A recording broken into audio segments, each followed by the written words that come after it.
Hey everybody, it's Bust with Battles with Bust number 505, and today we're doing battle with Elise, They Who Endure.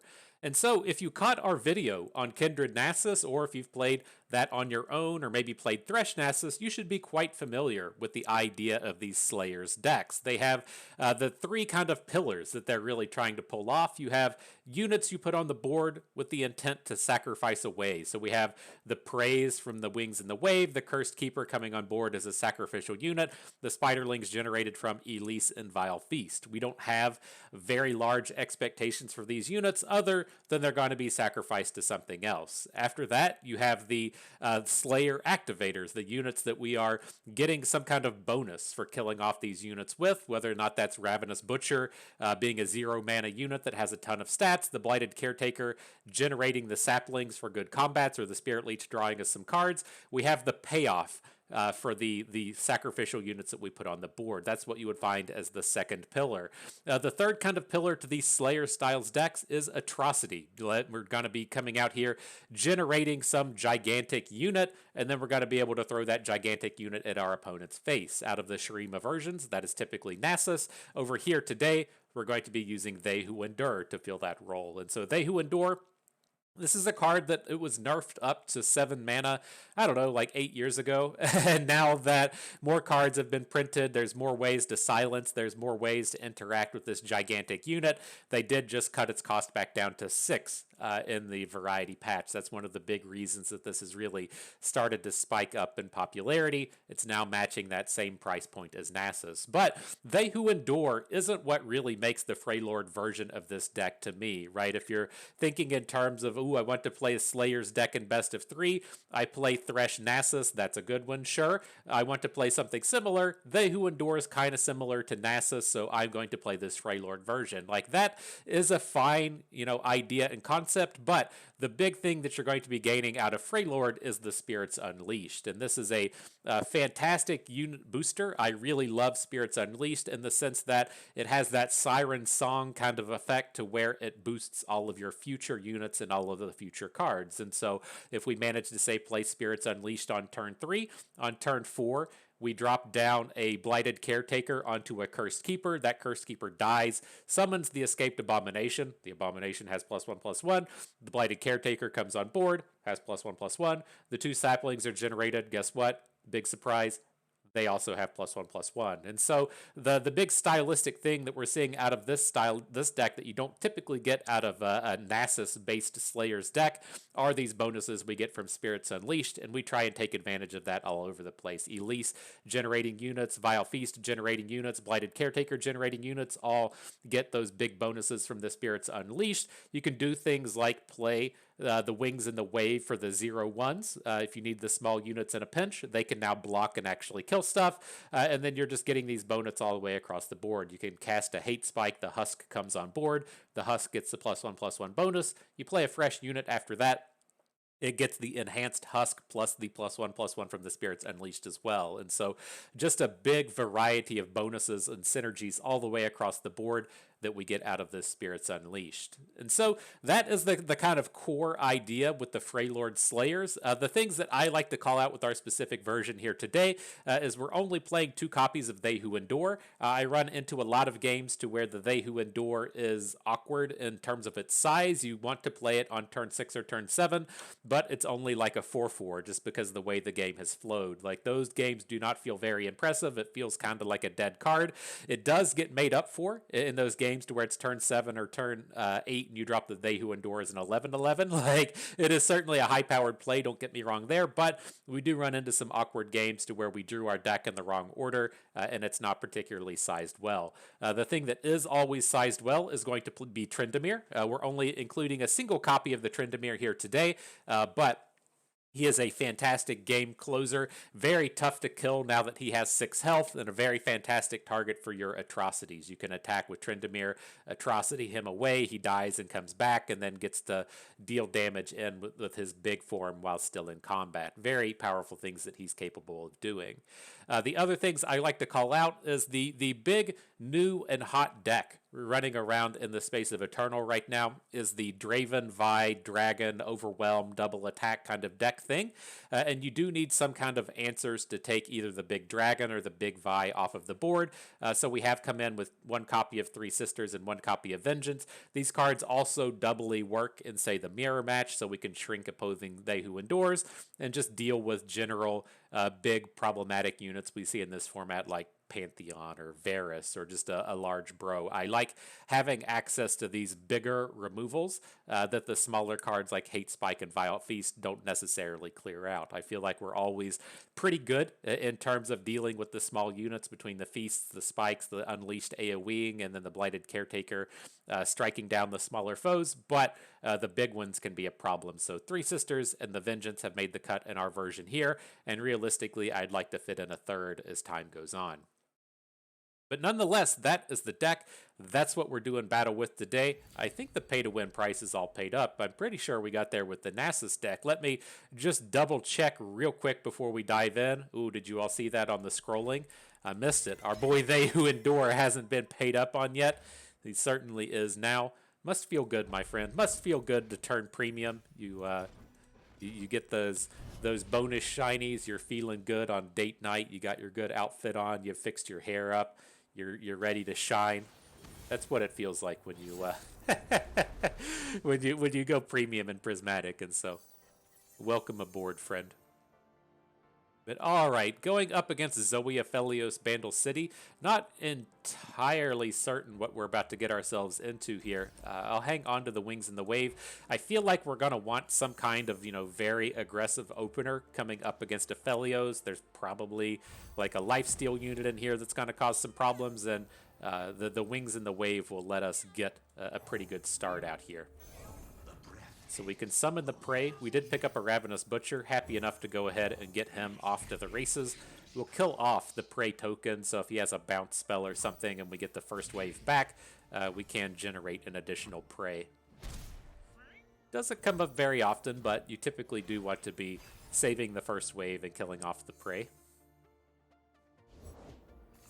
Who do we got? Grandfather Fae. That's fine. Looks like we're going to be open attacking next turn. These Owlcats and the like are going to be a little bit problematic, but if we're opening next turn, the Owlcat's not going to get on board before we get to strike. So we'll see if he puts the Grandfather Fae on the kind of free block for the Spiderling. We do have Vile Feast in hand to potentially get him off the board, and we do want to go ahead and Vile Feast now. I don't want this Hungry Owlcat hitting the board as a 3 attack and now being able to block our Elise. So we'll just prevent those stats right away. The downside to doing this kind of thing is if we want to play the Prey next turn, or I'm sorry, play the Spirit Leech next turn, we can't Hate Spike in Aphelios. So we'll see what he brings to the table and brings to the board. Could still be Aphelios. Let's add in the Cursed Keeper. There's the Moon Boy. Alright, so let's try and get that dum-dum off the board. Womp womp. Sucks for us. He doesn't get to cast the Moon Weapon this turn at least, but a bit unfortunate to have our spell get countered.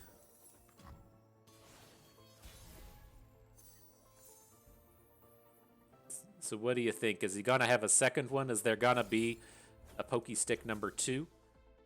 Huh. I'm going to risk it for the biscuit, as they say.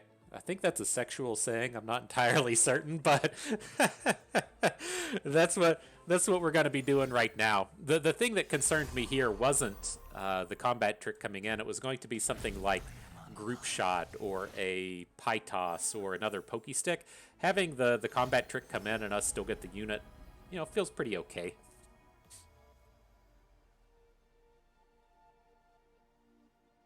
So here, I just want to crash in for as much damage as we can. He didn't go for the lifesteal, and he didn't go for the lifesteal again. Interesting. So we'll add in the leech. You don't have to kill off the units if you don't want to. I feel like we're going to want to here. Just having that one attack point on board doesn't feel like it's anything spectacular. I think we're in this space to where, you know, we're going to attack with everybody. He probably has to block our bigger units. Well, now that he has the 1-drop, it's probably not the case. It's like I was thinking the Owlcat was going to have to block one of our 4/3s. And then Elise would just get to crack in for free. Interesting. Going for the Moon Boy protection plan.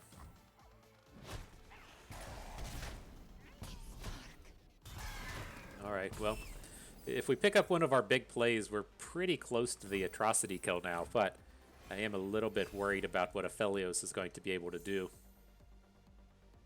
There's the big boy. There's the big boy. Tryndamere ready to do his thing. You can't silence down the Tryndamere, and so he just needs to be able to get in a couple of points of damage, and hopefully he'll be good.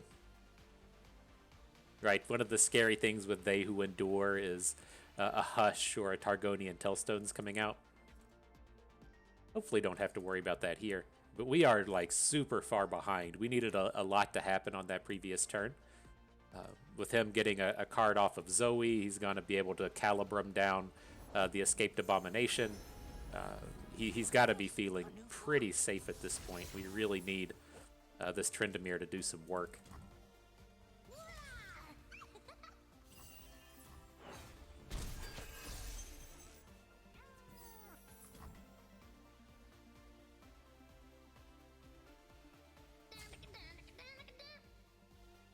I wonder if there's a world where... I wonder if there's a world where we just, like, immediately drop the Atrocity here, and then Atrocity on the next turn off of this 4/2, and then play Tryndamere and actually win that way. That feels like quite a stretch.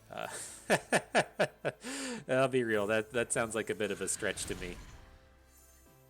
Let's see what we can pick up. The Blighted Caretaker should be pretty good here. Ideally buy us quite a bit of time.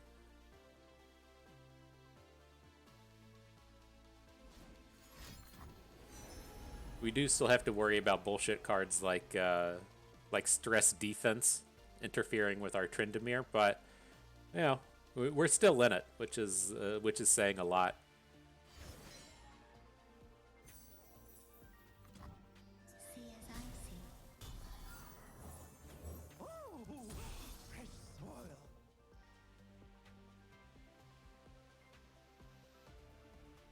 In it to win it. Risk it for the biscuit. That's what they say. That's a sexual thing, right? It's like the cracker game they said all the kids at band camp played, right? Just go and Google search that one or ask your parents about it. That'd be a fun one to go ask your parents, okay? You gotta say, hey, what was that? What was that cracker game you all played back at band camp? They'll know. They'll know. So what have we got here? He's picked up the Gravita or the Lifesteal. For sure. Goes on to Zoe. So how do we feel about that? Like, if he gains 3 and we get to take the Zoe off of the board, that feels like a win. Like, I'm just gonna send these, we'll send these. Like, if he really wants to block and trade with Zoe, I think it's okay.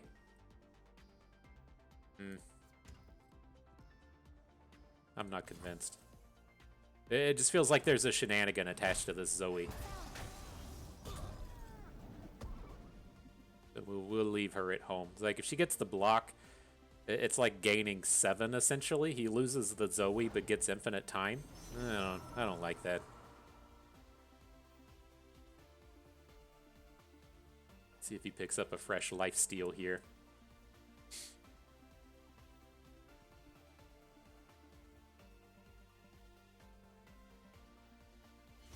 Embrace the night, Aphelios.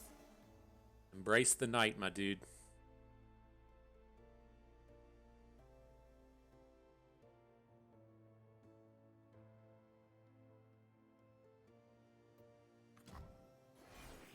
Is this Zoe gonna flip? I guess that's the ultimately the scariest thing here. I wonder if he's pushing towards a Zoe flip, and that's why it took so long to figure out which equipment to pick.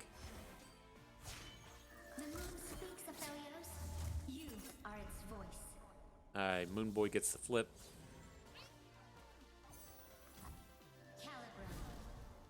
He hasn't generated any weapons yet, which is pretty scary. My blade grows restless. I'm not certain how long we could just sit here and pass. Like, maybe we could have passed in this space and then tried to play Tryndamere next turn. Like, he's most certainly going to attack with Zoe.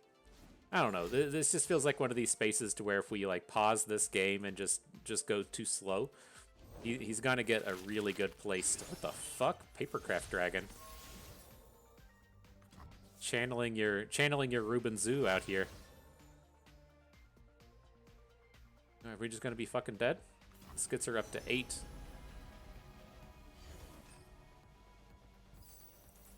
Like, we can deal 20 damage next turn. I'm not worried about the lifesteal. I'm worried about the lethal or Zoe flipping and giving Aphelios bonuses. He's got 2 gems in hand. He can hit for 10.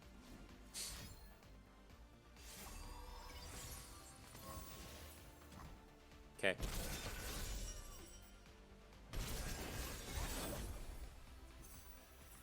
So how greedy do we get to be on this next turn? You know, we do have the potential to just open attack. We have 12 mana. Like, we can add Cursed Keeper, which doesn't really do what we want. Like, we just don't have enough damage immediately on board. So I'm leaning towards the Caretaker. The problem with dropping the Cursed Keeper and then the Caretaker is that it takes up too much space. We only get 1 sapling.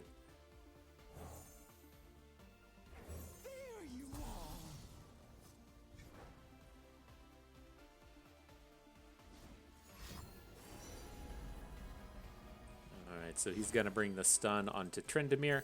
We'll just have to do this across 2 turns. I think that's okay.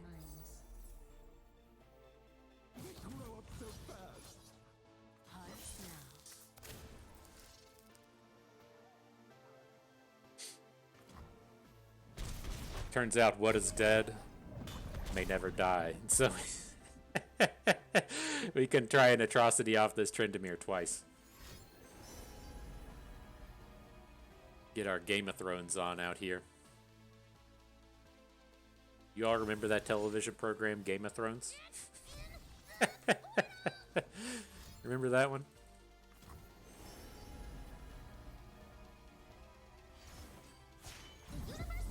Alright, there's a Zoe flip, sure thing. You gotta give us about 10 minutes here. Just show me a stress defense and we'll call it a day. Alright, throw it.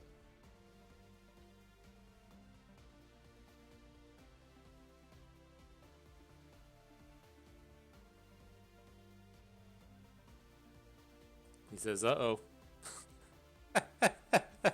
Bust is out here casting atrocities. Look out. I gotta pivot the old game plan.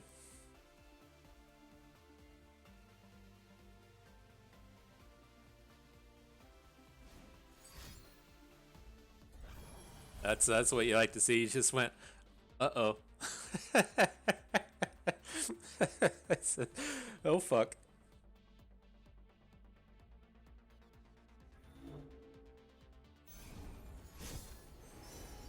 Alright, Face Sprout's not gonna do anything.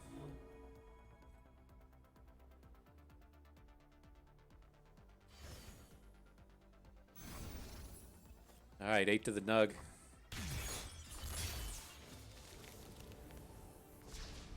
Look at that.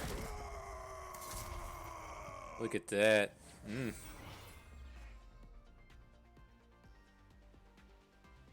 Say, bring forth the damages. I am ready. How mad are we going to be if we roll into the next turn and he's like, her dirt's a heal card, right? That's not what anybody wants to see. It's so boring. Alright, your team's got Spell Shield. No mana left. Here it comes. I'm hovering.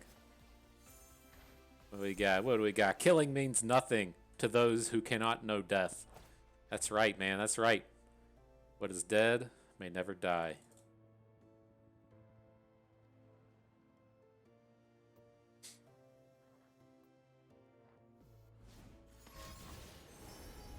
You played your card. We're ready. It's taken it's taken about 7 minutes too long to get to this moment.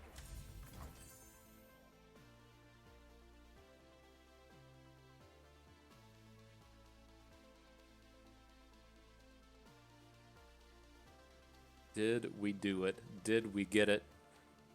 Tryndamere to the nugget. Face Sprout doesn't do anything.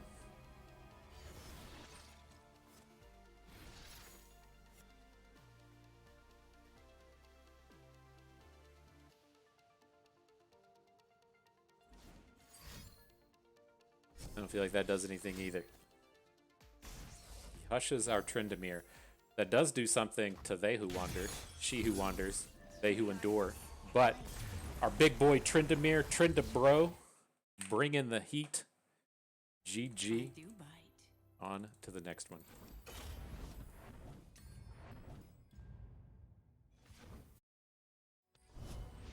All right.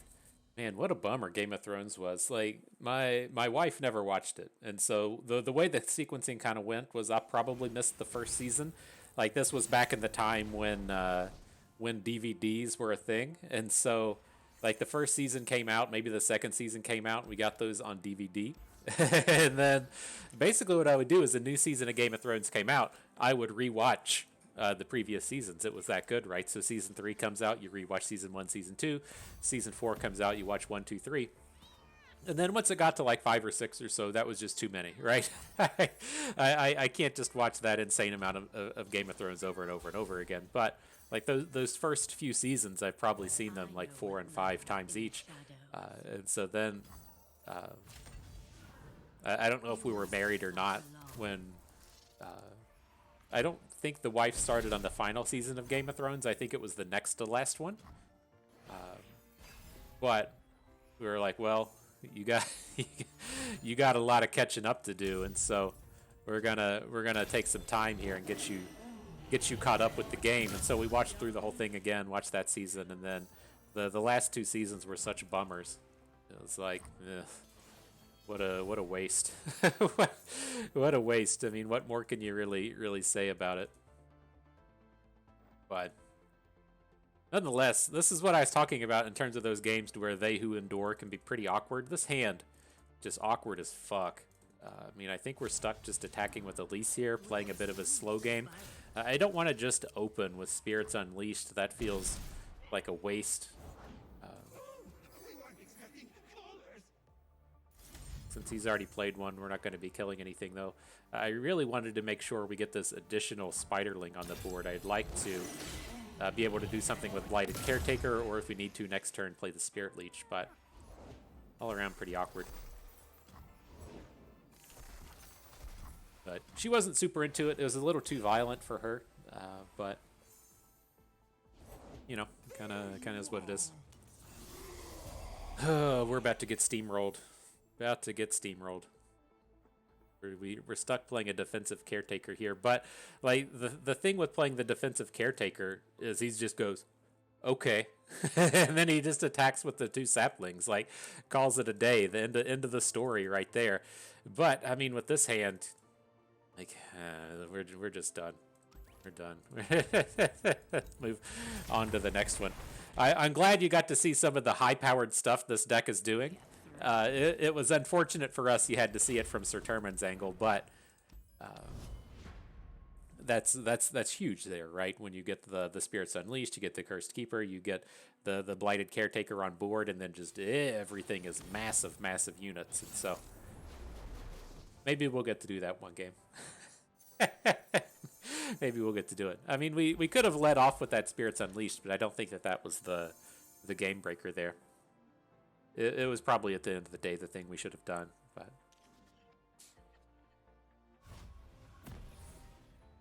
noted and moving on. And so in this space, like, we're up against Swain Norra. I would like to get the Spirits Unleashed before we start rolling out these units. Like, getting out a Cursed Keeper would be kind of fine, but you know, the big portions of their removal suite look like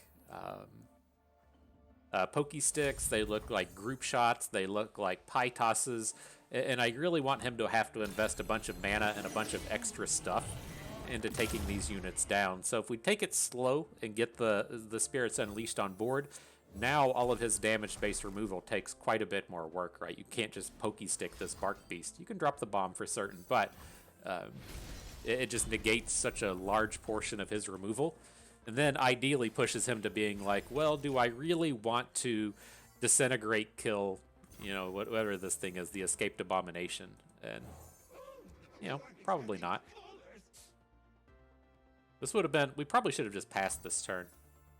Just passing on 7 mana, that's so much. Let's see what we can do though. Time to pop.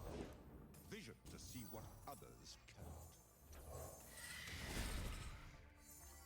I see you, Swain, but we just got a fuckload of stats, my dude, and you can't you can't even kill whatever you block.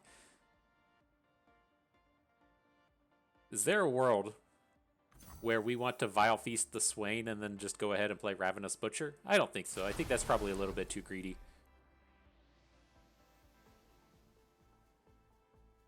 Justify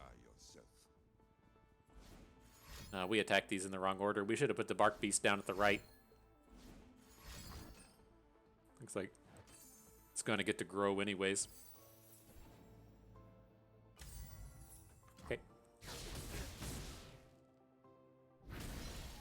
Little sloppy. Little sloppy.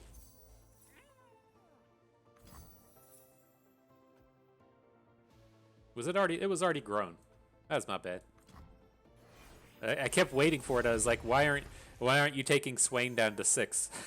he should be dying much harder at this point. We are all seeking an end to war, friends. All right, so we broad mains our Spirit Leech. I would assume that this means we're going to see some kind of incoming like AoE next turn. I mean, he does have the Perilous Pastry kind of primed and ready to go, but I'm leaning more towards just being like, let's get Cursed Keeper down. We'll kill Cursed Keeper with the Butcher. We can get Elise on the board and then just open. We're not going to give him a chance to play any more spells. Like, he can play, I don't know, they're not going to be playing something like Death Lotus, but it's very reasonable to believe that these 1 health units are going to be dying. It's almost tempting to just go ahead and kill them off with the Wings in the Wave. What do we think of that? Kind of like it. Like, he can get the free kill on Bark Beast, but then he has to just, like, double kill everything else.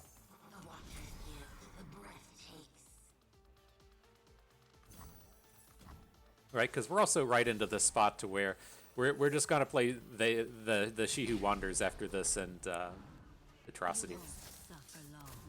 Tryndamere's looking like the fucking hero today. Coming up against stuff like the Lord Broadmain deck wants fucking nothing to do with Tryndamere.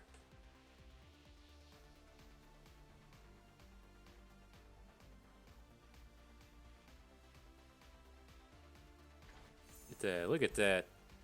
Do not die for your cause. Live for it. I hear you, bro. What you got now? And make them die for it. So many deaths today. I have been told I have a temper. Well, very, very anticlimactic flavored text on the Battle Fury.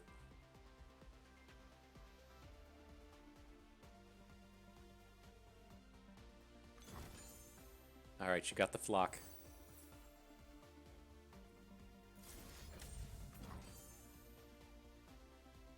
We'll go ahead and get this combat takedown on the Broadmain. And then we can endure.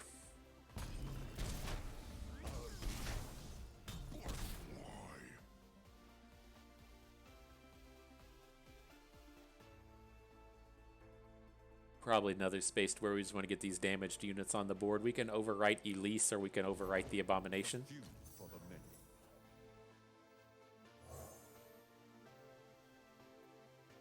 It's like he's at 4, but the Spiderling's not going to be enough to kill. Well, we'll just slap down the big boy.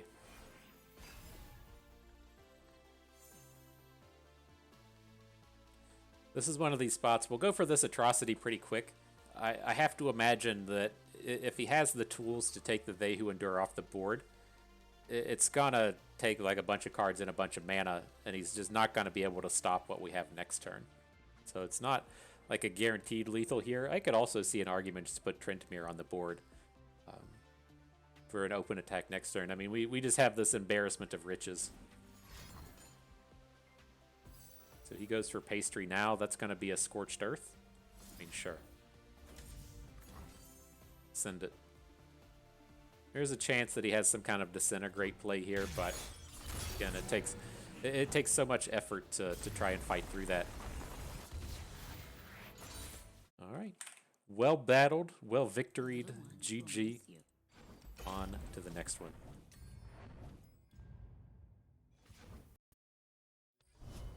Whew.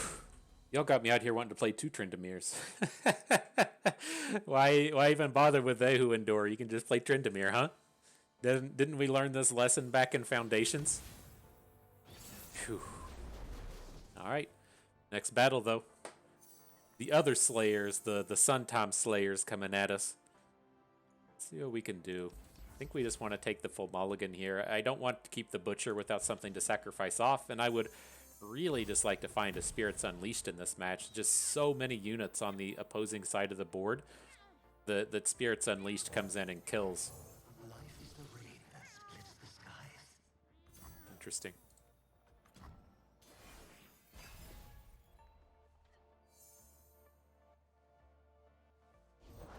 Forgetting is death to an immortal.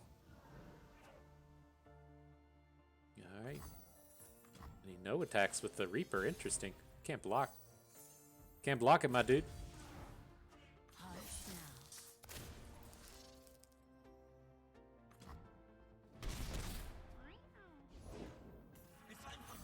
And a Fading Icon. Sure. We'll hang on to this mana.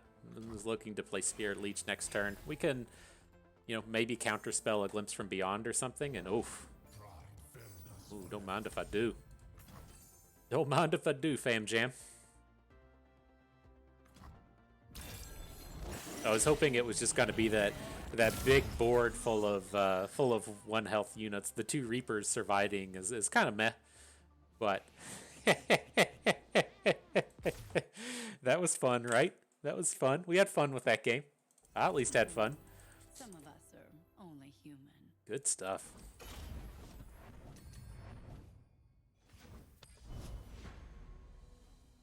All right, next battle.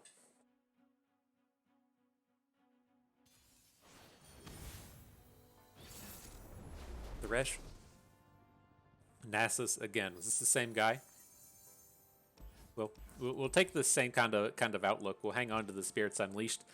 Try to find some board width kind of cards, and they turn up immediately. This is going to be a very powerful turn 5 if we get to that part. Hopefully this isn't this kind of space to where we have to pause a little bit and drop the Cursed Keeper Ravenous Butcher on turn 2. Can't attack on 2, right? We can attack on 3, but not exactly where I want to be. I just want to make that big highlight reel play, you know?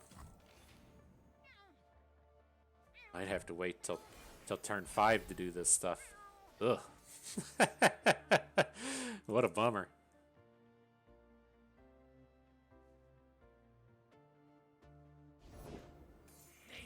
Who do we got? Fading Icon. I mean, these blocks don't seem great. Let's just pass. We can Spirits Unleashed next turn. Like, is it enough to just clear out the Fading Icon and then give all of our units the Forever bonus? I mean, it probably is. I'm considering on next turn if we want to just open with the Spirits Unleashed or if we want to pass. Like, the pass for opponent here is pretty good, right? He's only overbanking 1 mana. There's not a ton of spells coming out of Thresh Nasus, but I have to imagine in this space, if we pass, he's just going to insta-pass. So we'll go ahead and drop the Spirits now. Get the clear. I mean, this can be quite useful if he's looking to play a sacrifice card this turn. It really limits what he's able to put down.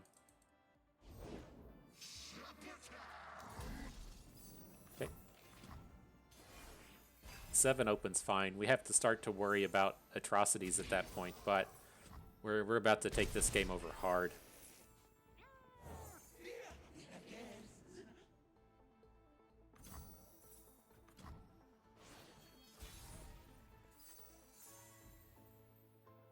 Alright, so Elise turns up. She has to be our play. I kind of want to mask this Blighted Caretaker a little bit, and I think if, you know, we have to hate spike away an Elise, I don't feel horrible about that.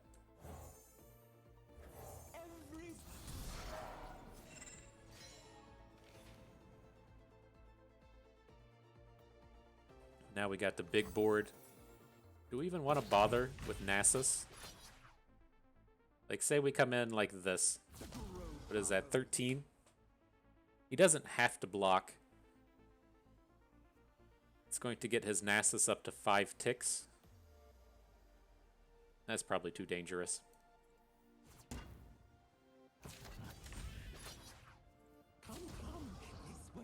Let's take it this way. We'll look to hate spike down the Thresh. We can't let Thresh come in and hook Nasus next turn. If he gets to see 5 deaths and then plays like Glimpse Beyond on the Butcher or something, that's just too much. And so if we take that, you know, value hook into the Ravenous Butcher and just leave Thresh at home, we're going to get aced. So I'm curious to see if he has a hate spike now. If he doesn't hate spike like in the middle of combat here, we can look to like hate spike off of our Escaped Abomination into Thresh. And I think that's probably safe enough. Does he flip off of this? He's at 1.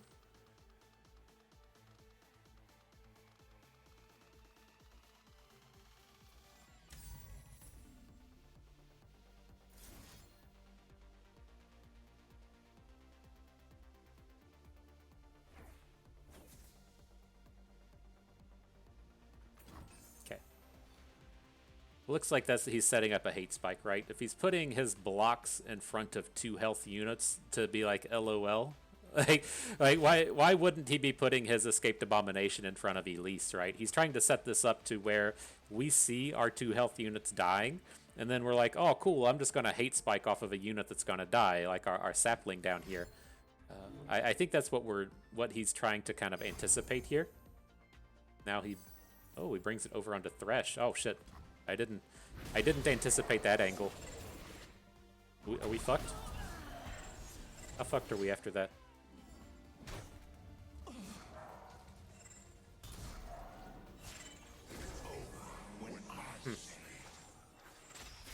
That makes sense. That makes sense. I was thinking forward in terms of the counterspell hate spike. I wasn't thinking in terms of what Thresh was about to do to us. I think we're still okay. Like, we can block Nasus and Glimpse Beyond our unit away. Oh my gosh. Oh man. Well, I guess that was a I guess that was a pretty lucky draw in the Three Sisters. We fucked this up all over the place. Do we ever just take this damage? We go to 1. That's a pretty tempting take. He does have this Overwhelm Husk in the back line, but all right.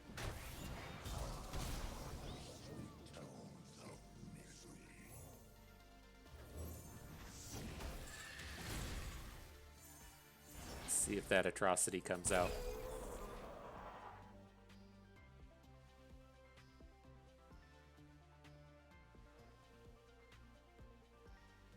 That was tough. That was tough. We definitely misplayed. Like we should not have let that Thresh flip. I'm not certain to go back, like going back what the attack was, if there was an attack at all. But letting that Thresh flip and get this Nasus on the board is a real pain in the dick.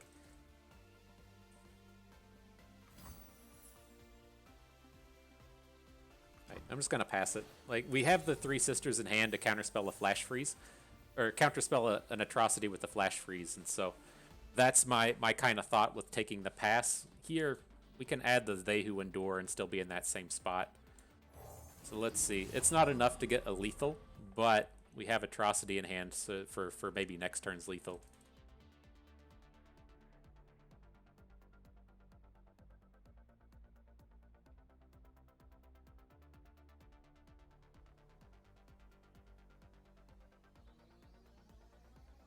Looking at the big dog, though. So much text. Never mind. I'm not reading all that. See, I got the opportunity to read some text here. Nah. No thanks. No thanks.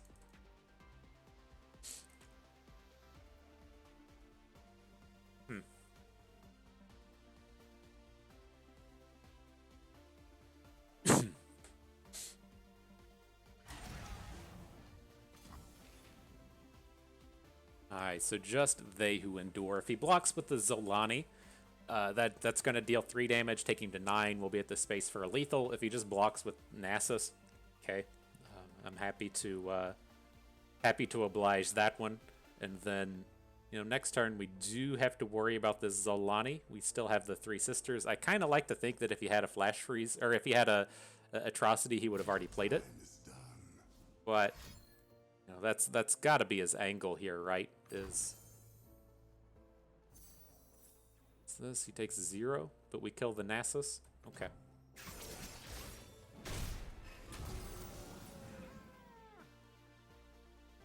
Okay.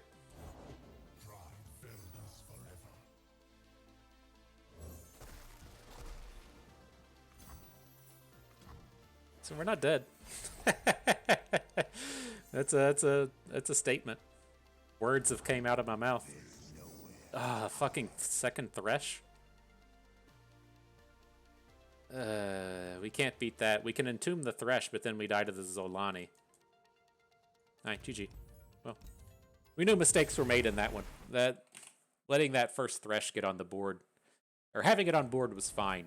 Setting up that turn to where we let it flip was too much. We should have designed that attack in a way. I think it was probably fine to play the saplings and get the saplings out there and attacking and trying to deal that 3 damage to Thresh.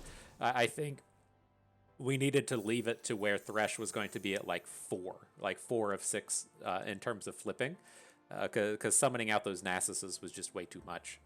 So I think that was the angle for that turn. Then we couldn't overcome. The second Thresh was just certainly way too much. Alright, but moving on. Up against Rumble, Aphelios has to be some kind of OTK-style deck. Hanging onto the Spirits Unleashed is perhaps dangerous. You know, it doesn't really help us. If our opponent's going to OTK us with Rumble, and we're out here trying to just play Spirits Unleashed, it doesn't look that spectacular. So we'll have to see.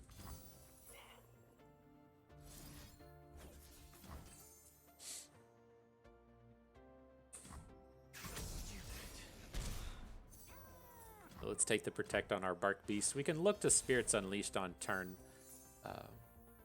on turn 4. I don't want to be in too big of a hurry here.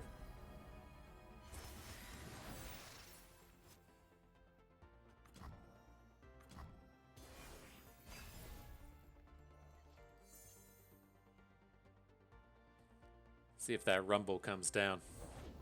There he is.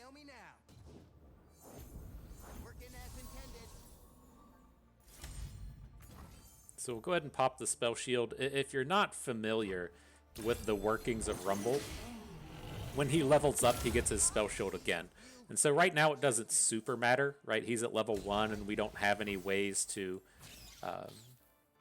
take him like off the board or cast spells on him. But like I've made this mistake literal hundreds of times as to where the Rumble gets to level up and then he has a Spell Shield and then I'm like, oh fuck, why do you have to be like that? See, it's because on the back side he naturally has it, but on the front side it's part of his playability. Everyone's a garden. They forced us to choose death or the blade.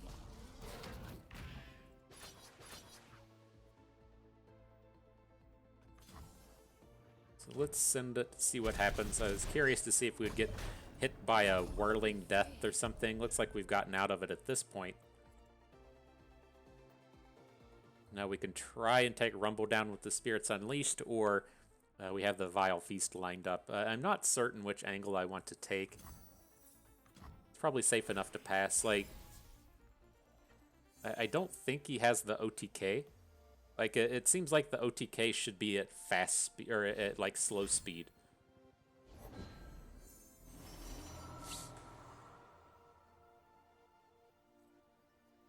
But like we've just given him the opportunity to cast a bunch of spells on Rumble, right? We're gonna Spirits Unleashed. Now if he tries to play a like Blessing of Targon or something, right? We're not gonna be able to fight through it.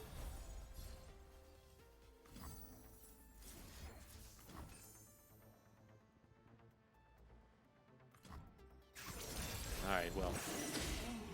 That was good. I feel like that was lucky. We probably should have just taken him off the board when he didn't have any mana. But we got to hear, you know. Now a life-stealing Aphelios. Join the hunters, they say.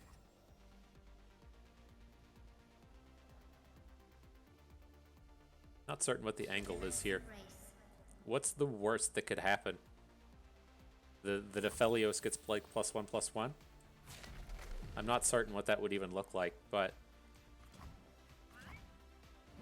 we won't use the Blighted Caretaker. We'll use the slightly larger unit.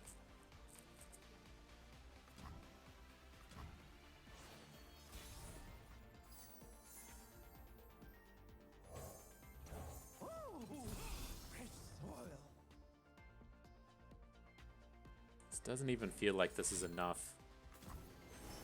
We can, like, kill off whatever he stuns. And then maybe we can get some more damage in that way.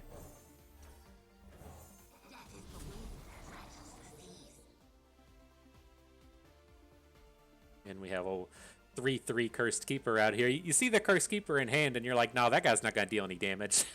forget that he's a 3/3.